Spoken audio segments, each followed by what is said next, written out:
অংশীদারি কারবার থেকে আরেকটি প্রিভিয়াস ইয়ার কোয়েশ্চেন দেখো 2024 মাধ্যমিক পেপারে ছিল। একটা অংশীদারি কারবারে ইলা রহিমার বেলার মূলধনের অনুপাত 3:8:5। ইলার লাভ বেলার লাভের থেকে 600 টাকা কম, তাহলে মোট কত টাকা লাভ হয়েছে? সলভ কিভাবে করবে দেখো।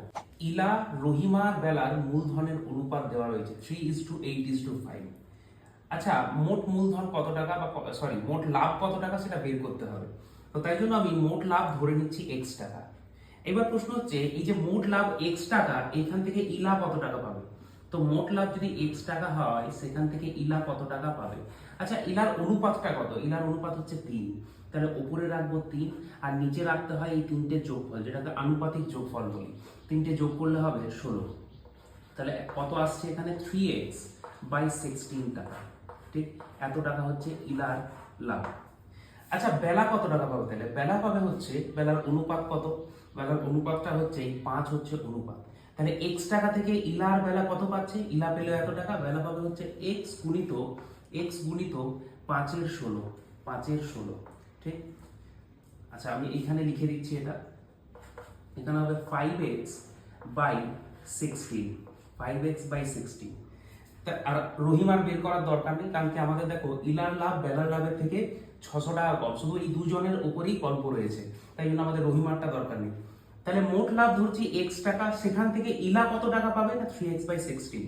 বেলা কত টাকা পাবে? না 5x/16 টাকা। ঠিক, এরপর দেখো কি করছি। তো এইখানে এই লাইনটি খুব ইম্পর্টেন্ট। ইলার লাভ বেলার লাভের চেয়ে 600 টাকা কম বলেছে, কিন্তু এই লাইনটি হচ্ছে মোস্ট ইম্পর্টেন্ট লাইন। ইলার লাভ বেলার লাভের চেয়ে 600 টাকা কম, তার মানে বলতে পারি যে এদের দুজনের যে লাভ এসছে তাদের বিয়োগফল 600 টাকা নিশ্চয়ই। এবার যখন আমি লিখবো বিয়োগফল, তো কোনটাকে আগে লিখবো? তো ইলার লাভ বেলার লাভের চেয়ে কম, তার মানে ইলার লাভটাকে পরে লিখবো। তার মানে আমরা লিখবো হচ্ছে 5x/16 - 3x/16 is equal to 600 টাকা। প্রশ্নানুসারে এটা লিখবো। তো দেখো, প্রশ্নানুসারে সাজিয়ে নিয়েছি ইলার লাভ বেলার লাভের থেকে কম। কত কম? 600 টাকা কম।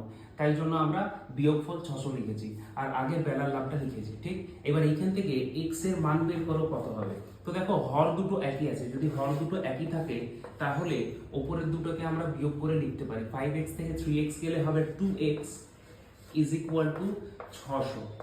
আচ্ছা, এইখানে 2 আর 600 কাটাকাটি যাবে, কেটে দাও। 2 3 6, দুটো শূন্য। তাহলে শুধু x এর মান কত আসছে? শুধু x এর মান আসবে x ইজ ইকুয়াল টু, দেখো 16 এইখানে ভাগ হয়ে আছে, সমানের ওইদিকে এলে গুণ হবে। তাহলে 3 16 48, তাহলে উত্তর হচ্ছে 4800 টাকা। তাহলে মোট লাভ কত? মোট লাভ হয়েছিল